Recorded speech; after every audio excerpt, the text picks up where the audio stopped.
கானா வினோத் இங்கே வெளியில் ஓட்டிங்கில் நம்பர் 1 இருக்கிறாரு. யாருமே எதிர்பார்க்காத லெவலில் ஒரு 50% ஓட்ஸ் வாங்கி ஒரு பயங்கரமான லீடிங்கில் இருக்கார் அவர். ஆனால் பிக் பாஸ் ஹவுஸ்குள்ளே பார்த்தீங்கன்னா எல்லோரும் என்ன பேசிகிட்டு இருக்காங்கன்னா, வியானா, ரம்யா இவங்கெல்லாம் உட்காந்து பேசிகிட்டு இருக்காங்க. அப்போ வியானா சொல்கிறாங்க, அநேகமாக வினோத் அண்ணன் தான் போவார் அப்படின்னு சொல்கிறாங்க. சொன்ன உடனே ரம்யா சொல்கிறாங்க, இல்லை வினோத் அண்ணன் போகவே மாட்டார் அப்படின்னோடனே பார்வதி சொல்கிறாங்க, ஆமாம் கேம்ஸ் எல்லாம் கொஞ்சம் நல்லா விளையாண்டுருக்காருல அப்படின்னு சொல்லி பார்வதி சொல்கிறாங்க.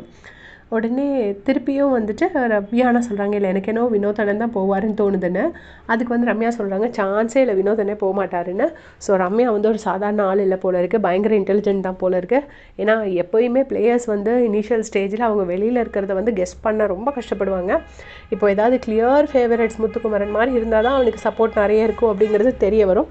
மற்றபடி வந்து வெளியில் எவ்வளோ சப்போர்ட் இருக்குங்கிறது தெரியாது. ஸோ கானா வினோத்தை சூப்பராக சொல்கிறாங்க ரம்யா. அதுக்கு வந்து நம்ம வாட்டர்மெலன் ஸ்டார் திவாகர் சொல்கிறாரு, இல்லை கேரக்டர் வச்சு பார்த்தா அவன் கண்டிப்பாக வெளியே போயிடுவான். ஏன்னா கேரக்டர் வச்சு பார்த்தானே, ஏன்னா இவருக்கும் அவருக்கும் சண்டை நிறைய நடக்குது இல்லையா. இவர் ஒன்று பண்ணுறாரு, அவரு ஒன்று பண்ணுறாரு, இவரை வம்பிழுக்கிறாரு, அவரை வம்பிழுக்கிறாரு.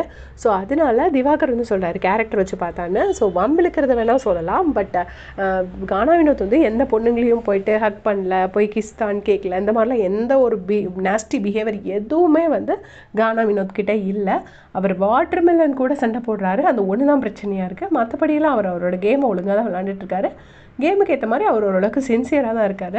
அதை வந்து திவாகர் வந்து இப்படி சொல்கிறாரு. ஸோ உங்களுடைய கமெண்ட் சொல்லுங்கள். திவாகர் சொல்கிறபடி, திவாகரோட பாயிண்ட் படி வந்து கானா வினோத் உண்மையிலே கேரக்டர் சரியில்லாத ஆள் அப்படின்னு நீங்கள் நினைக்கிறீங்களா இல்லையான்னு மறக்காமல் சொல்லிட்டு போங்க. தேங்க்ஸ் ஃபார் வாட்சிங்.